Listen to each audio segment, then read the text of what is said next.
Alhamdulillah Rabbil Alamin. Wassalatu wassalamu ala al-mab'uthi rahmatan lil alamin. Nabiyyina Muhammadin wa ala alihi wa sahbihi wa man tabi'ahum bi ihsanin ila yaumiddin. Amma ba'd. Alhamdulillah, kita masih melanjutkan pelajaran kita masih dalam baca kitab Aun Ar-Rauf fi Tajwid Al-Huruf karya Fadilatul Syekh Bilal bin Haidar Az-Zaghruri hafizahullahu taala wa ra'ah. Dan kemarin kita sudah masuk ke dalam pembahasan al-lahan. Kesimpulannya, al-lahan adalah kesalahan dalam membaca Al-Quran. Dan dia terbagi menjadi dua, jali dan khafi. Paham ini? Apa itu jali? Kesalahan yang bisa merubah arti atau susunan bahasa Arabnya. Adapun kalau khafi, dia tidak sampai mengubah makna atau susunan bahasa Arabnya. Dan hukumnya kedua-duanya sama-sama boleh atau tidak? Anda boleh. Walaupun ada perselisihan pada lahnul khafi, sebagiannya ada memberikan udzur, tapi yang benarnya apa? Tidak boleh juga. Oleh karena itu, inilah yang mendasari kita wajib untuk mempelajari ilmu tajwid, terutama apa yang kita pelajari dalam buku ini yang membahas tentang makharij, tempat keluar huruf dan sifat-sifatnya. Karena tajwid telah berlalu dalam kitab sebelumnya, yaitu i'ta'u kulli harfin haqqahu wa mustahaqqah, memberikan setiap huruf hak dan mustahaknya. Yang telah kita pelajari sebelumnya itu mustahak huruf. Hukum-hukum tajwidnya ada gunna, idgham, ikhfa, izhar, iklam, dan yang semisal dengannya. Yang mau kita pelajari sekarang haknya. Apa itu hak? Tempat keluar dan sifat-sifatnya. Sekarang kita masuk ke dalam pembahasan tentang makharij al-huruf. Qala hafizahullah ta'ala mabhatu makharijil hurufi wa sifatiha min ahammi mabahiti ilmi tajwid fabihima yu'raful mizanud daqiqi lil harfi. Pembahasan tentang tempat keluarnya huruf dan sifat-sifatnya termasuk dari pembahasan yang paling penting dalam pembahasan ilmu tajwid. Karena dengannya lah mizan ad-daqiq, timbangan yang terperinci dari suatu huruf itu bisa ditahu. Maksudnya takarannya, bunyinya yang benar seperti apa. Nah, itu bisa diketahui dengan dua jalur ini. Dengan mengetahui tempat keluarnya pertama, atau dengan mengetahui sifatnya. Kenapa harus ada sifat? Karena kadang nanti akan lewat satu tempat keluar ada 3 huruf yang keluar. Contoh, ujung lisan dengan ujung gigi seri atas. Ada 3 huruf. Ada ta, za, sama apa? Allah. Ini sama tempat keluarnya. Kalau kita tidak belajar sifat, rata semua. Ta, sa, sa. Sama semua. Apa yang membedakan? Ternyata sifatnya. Ya, ternyata sifatnya. Kalau ta dengan zal, dia tipis. Adapun wa, dia tebal. Nah, itu belajar sifatnya. Makanya harus ada sifat dan ada makhraj. Kemudian kata beliau hafizahullah, wala yudriku dzalika illa al-masyayikhul maharatu wa man talaqqa anhum. Dan perkara ini tidak bisa diketahui kecuali oleh para masyayikh yang maharah, yang ahli dalam bidangnya, dan siapa yang mengambil ilmu langsung dari mereka. Fahris ala talaqqihi min afwahi arifin. Maka kalau begitu semangatlah untuk kalian mempelajarinya secara langsung dari mulut-mulut atau lisan-lisan para ahlinya. Qala al-Imam Abu Muzahim Musa ibn Ubaidillah al-Khaqani rahimahullahu ta'ala al-mutawaffa sanata 25 wa 300 min al-hijr fi ra'iyatihi zinil harfa la tukhrijhu an haddi waznihi fa waznu hurufi dzikri min afdalil birri. Kata Imam Abu Muzahim Musa bin Ubaidillah al-Khaqani yang meninggal dan wafat pada tahun 325 Hijriah di dalam kitabnya Ar-Ra'iyati atau Ra'iyah. Kata beliau, dan timbanglah setiap huruf dan jangan kalian keluarkan dia dari timbangannya, karena sesungguhnya menimbang setiap huruf dari az-zikri ay Al-Quran min afdalil birri, di antara kebaikan yang paling afdalnya. Waqala al-Imam Ali ibn Ubaid ibn Abd as-Samadi as-Sakhawi al-mutawaffa sanata 43 wa 600 min al-hijrah rahimahullahu ta'ala fi umdatil mufid lil harfi mizanun fala taku taghiyan fihi wa la taku mukhsiral mizani. Kata Al-Imam Ali ibn Abdus Samad As-Sakhawi yang meninggal dan wafat pada tahun 643 Hijriah, rahimahullah rahmatan wasi'ah, dalam kitabnya Umdatul Mufid, kata beliau, setiap huruf itu memiliki timbangan, maka jangan pernah kalian berlebihan di dalamnya dan jangan pula kalian mengurangi timbangannya. Qala al-Imam Ibnu Jazari rahimahullahu taala al-mutawaffa sanata 33 wa 800 fi muqaddimatihi id wajibun alaihimu muhattamu qabla syuru'i awalan ay ya'lamu makharijal hurufi was sifati liyalfidhu bi afsahil lughati. Kata Imam Ibnu Jazari rahimahullah yang wafat pada tahun 833 Hijriah, di dalam muqaddimahnya kata beliau, yang wajib atas mereka, yakni para pembaca Al-Quran, dengan wajib yang muhattam, yang pasti, sebelum dia memulai untuk membaca Al-Quran, yang paling pertama dia harus tahu makharijal hurufi was sifat, pembahasan tentang tempat-tempat keluar huruf dan sifat-sifatnya. Apa alasannya? Agar kiranya mereka bisa melafadzkan Al-Quran bi afsahil lughat, dengan bahasa yang paling fasihnya, dengan bahasa yang dengannya Al-Quran turun dan dengannya Nabi alaihi salatu wassalam diutus, yaitu bahasa Arab. Faman atqana makharijal hurufi qala hafizahullah was sifat nataqa bi afsahil lughat. Maka barang siapa, kata beliau hafizahullah, yang memungkinkan pembahasan tentang makharijal huruf, tempat-tempat keluar huruf dan sifat-sifatnya, maka dia pasti akan bisa untuk menyebutkan huruf-huruf Al-Quran dengan bahasa yang paling fasihnya. Tambih, ini dibaca saja karena baru permulaan ya, belum ada praktek-praktek. Ini permulaan tentang penjelasan apa itu makharijal huruf, kenapa harus kita mempelajarinya, apa saja yang perlu diperhatikan di dalam mempelajarinya. Minal mawazinil adaiyah allati yanbaghi at-tanabbuh laha, di antara wazan dan timbangan yang perlu kita perhatikan ya, di dalam makharijal huruf, wa waznuha al-waznud daqiq, dan timbangannya juga timbangan yang rinci, yaitu tentang huruf-huruf yang bertasydid. Maksudnya dalam pembahasan makharijal huruf ada satu hal yang perlu ditambih, yaitu pada setiap huruf yang bertasydid.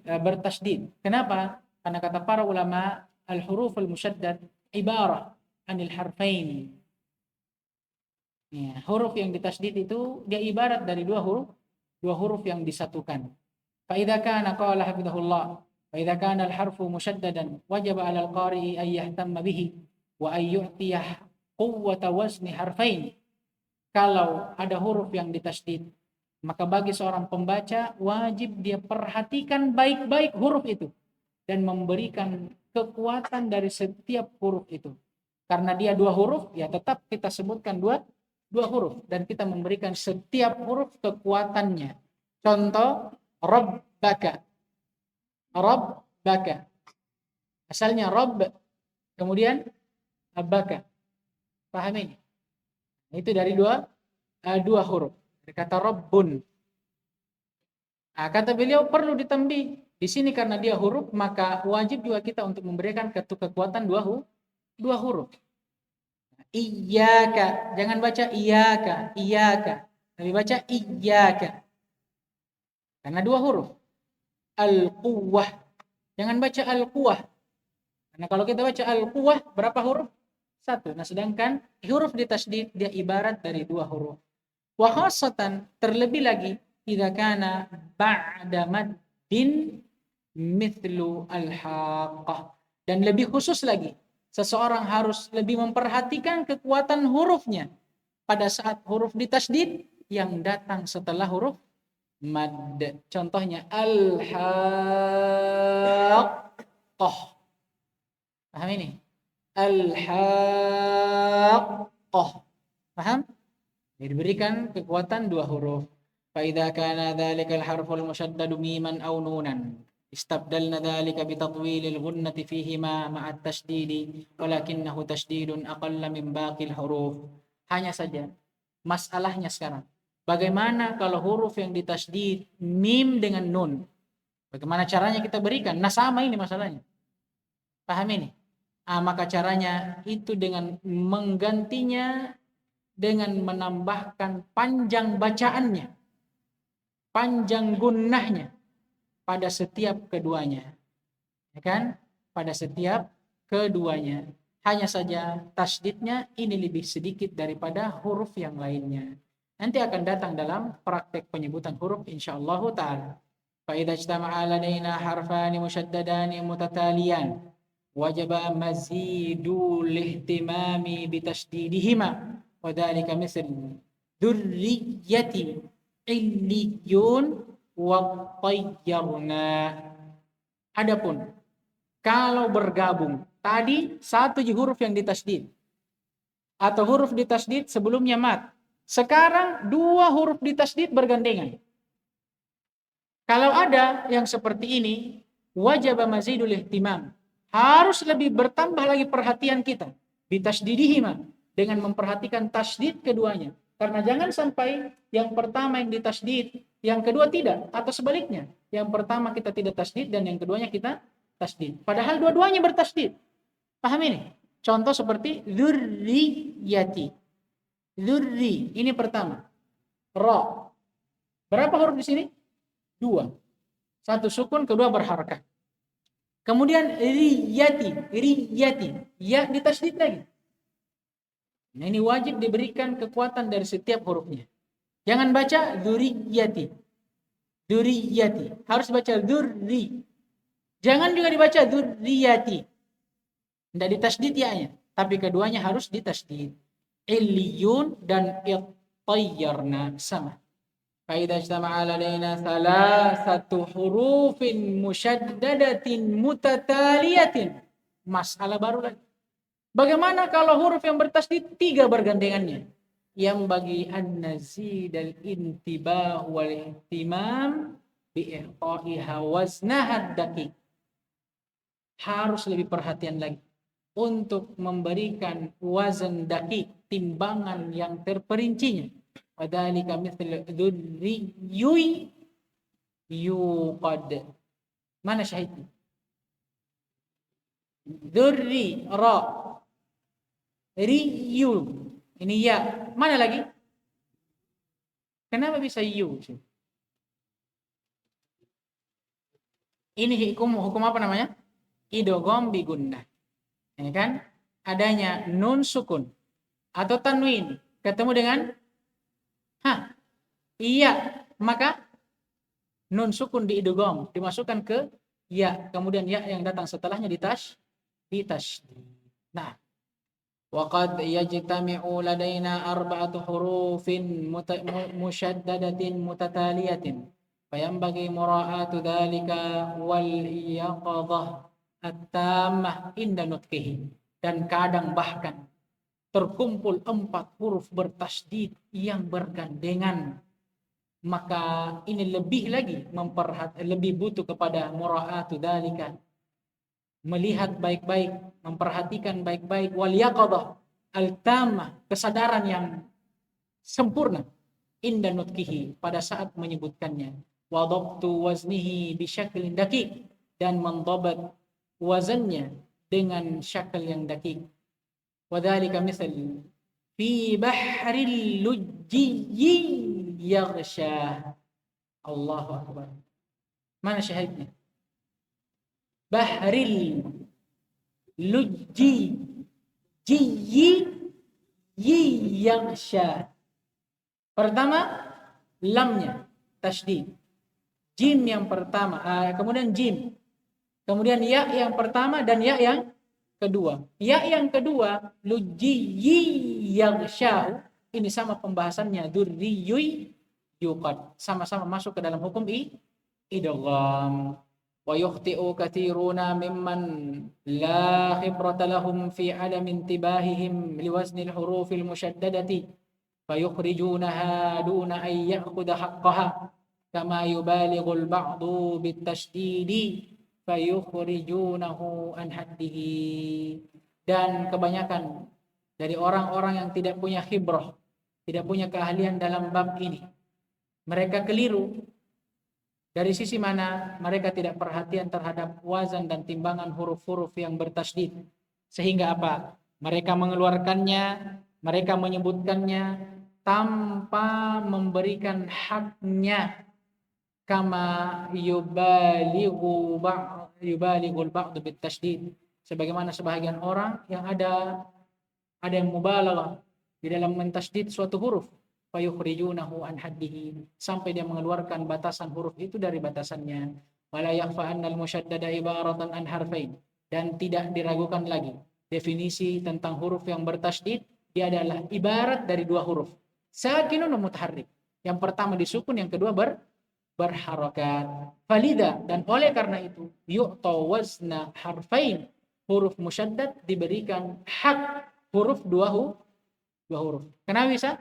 Karena huruf musyaddad ibarat dari dua huruf, maka dia diberikan hak dua huruf juga. Illa, kecuali anna hunaka mawadhi fiha ziyadatu dhammatin, hanya saja di sebagian tempat dari ayat-ayat Al-Qur'an ada beberapa huruf yang perlu ditambah dhammatnya, tekanannya. Wahia, kapan huruf musyaddad harus ditambah tekanannya, keluar dari batasannya dan hadnya, indal waqfi ala harfin musyaddad, kalau kita wakaf di atasnya. Nahu contohnya mustaqar, paham ini? Adol ditekan, almas, dan juga wa amar, paham ini? Itu ditekan. Coba mustaqar wa adol, almas wa amar. Ini yang pertama. Yang kedua, inda nutqil harfil musyaddadi al-masbuqi biharfi maddin, yaitu yang kedua pada saat menyebutkan huruf yang ditasydid yang didahului oleh huruf mad. Contohnya ad-dallin. Coba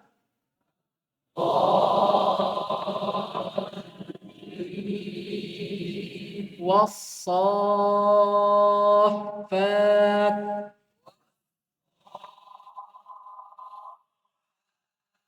kan, Masya Allah. Ad-dawab,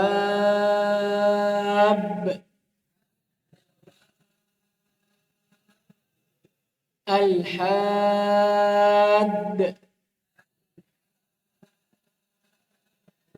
yushaq.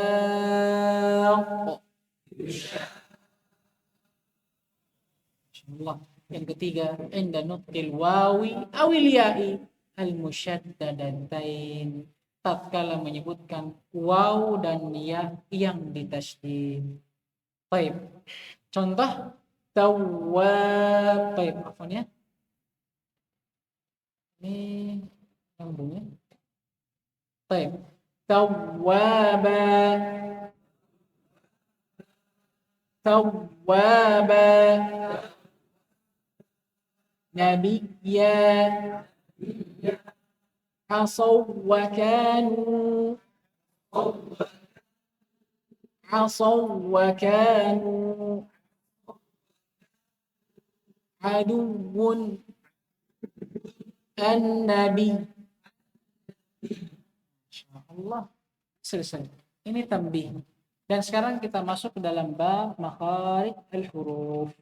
Masya Allah. Muqaddimatun lihada al-bab. Qala hafidhahullah, pendahuluan terhadap bab ini, bab makharij al-huruf. Al-makharij qala hafidhahullah jam'u makhraj. Makharij dia jamak dari kata makhraj. Makhraj itu sendiri ya dari isim maf'al. Isim apa namanya ini? Isim makan, tempat keluar. Kenapa? Karena dari kata kharaja keluar. Berarti kalau makhraj di atas isim makan, berarti tempat keluar. Dijamak menjadi makharij. Berarti tempat keluar. Ya kan? Kata beliau, wal makhraju lughatan ismun limakani khuruji syai'. Dan makhraj dia nama untuk tempat keluarnya sesuatu. Wastilahan, adapun secara istilah, al-mawdi'ul ladzi yansha'u minhul harf. Dia adalah tempat yang darinya lah huruf itu keluar. Ya bahasa ringkasnya tempat keluar huruf. Wal harfu lughatan at-taraf. Adapun huruf secara bahasa dia adalah taraf, ujung. Wastilahan secara istilah, dan kalau ada definisi secara istilah kembali kemana? Istilah ulama dari fan atau cabang ilmu itu. Berarti istilah di sini istilahnya siapa? Ulama tajwid. Huruf secara istilah di sisi ulama tajwid huwa sautul mu'tamidu ala makhrajin muhaqqaqin au muqaddarin. Dia adalah suara yang bersandar atas makhraj, suatu tempat keluar huruf, baik tempatnya muhaqqaq atau muqaddar. Apa itu muhaqqaq dan muqaddar? Dijelaskan di bawah. Qala hafidhahullah fal muhaqqaq ma lahu hayyizun ya'tamidu alaih. Dia adalah huruf, tempat keluar huruf yang punya hayyiz, batasan, yang huruf itu bersandar kepada batasan itu. Contoh nanti seperti misalkan lidah dengan gigi. Ada enggak batasannya? Ada, ujung lidah dengan gigi. Nanti ketemu ini baru bisa keluar hurufnya. Ada juga makhraj yang muqaddar. Ma laisa lahu hayyizun ya'tamidu alaih. Tidak ada batasan tempat dia bersandar untuk keluarnya huruf. Apa itu? Seperti al-jauh, rongga mulut ini. Rongga apa nama ini? Rongga mulut ya? Ya, rongga apa namanya? Mulut ya. Rongga pernapasan. Ini tempat keluarnya apa? Huruf-huruf mad. A, I, U. Bukan hamzanya ya, panjangnya itu. Bacaan panjangnya, bukan hamzanya, ingat. Ini bacaan panjangnya, bukan hamzanya. I, U. Di mana keluar semua ini? Di rongga. Nah, beda dengan misalkan huruf ba. Ba. Di mana ba keluar? Antara dua bibir. Bisa enggak ba keluar tanpa antum kasih ketemu dua bibir ini? Enggak bisa. Enggak bisa. Ini namanya makhraj yang muhaqqaq, yang ada batasannya. Dia bisa keluar kalau kedua batasannya saling bertemu. Kalau yang muqaddar tanpa ada batasan. Pahamin. Huruf itu sendiri dia adalah suara yang keluar dari suatu tempat keluar, baik tempat keluarnya ada batasannya atau muhaqqaq ataupun tidak. Baik. Dan digambarkan di situ masya Allah ada makhraj muhaqqaq dan makhraj muqaddar. Baik. Al-makharij ala nau'ain. Ini gambarnya. Kata beliau makhraj raisi dan makhraj khas. Ada makhraj utama. Apa itu? Huwa mashtamala ala makhrajin fa'akthar. Dia adalah tempat keluar yang mencakup lagi beberapa tempat keluar di dalamnya. Paham tidak ini? Adapun makhraj khas huwa mashtamala ala makhrajin wahidin faqat. Dia adalah tempat keluar yang hanya bersandar kepada satu tempat keluar saja. Nanti akan datang pembahasannya. Kemudian kata beliau, fal halqu al musyaru ilaihi bizurqah makhraj raisi. Contoh makhraj raisi yang menjadi tempat keluar secara umum itu al halqah, tenggorokan yang diisyaratkan dengan warna biru itu. Ini makhraj raisi namanya. Kenapa? Karena akan datang pembahasannya. Tempat keluar huruf dari tenggorokan ini terbagi lagi menjadi 3. Ada tenggorokan tengah, ada atas, ada bawah. Apa namanya tempat keluar huruf yang mencakup tempat keluar lain lagi? Raisi namanya. Makanya dia dikatakan raisi, tempat keluar inti. Karena di bawahnya banyak lagi tempat keluar, dibagi lagi. Beda dengan tempat keluar khas. Ya, akan datang penjelasannya. Sekarang sebelum kita masuk dan merinci tempat keluar huruf dengan lebih luas, beliau membawa satu masalah, yaitu tentang jumlah makharij al-khas. Jumlah makharij al-khas, tempat keluar huruf secara khusus. Jumhur ulama, dan ini yang dipilih oleh Ibnul Jazir rahimahullah, dan ini juga yang disandarkan kepada Khalil bin Ahmad al-Farahidi. Siapa ini? Gurunya Sibawai, seorang ulama bahasa. Kalau antum pernah dengar Sibawai dengan keluar biasaan ilmu bahasanya, ini Al-Khalil bin Ahmad Al-Farahidi gurunya lagi. Ya kan? Gurunya lagi. Ila anna adad al-makharij al-khassa sab'ata asyara makhrajan. Mereka berpendapat bahwa tempat keluar huruf secara khusus ada 17 makhraj. Qala Ibnu Al-Jazari rahimahullah fi muqaddimatihi makharijul hurufi sab'ata asyar ala alladhi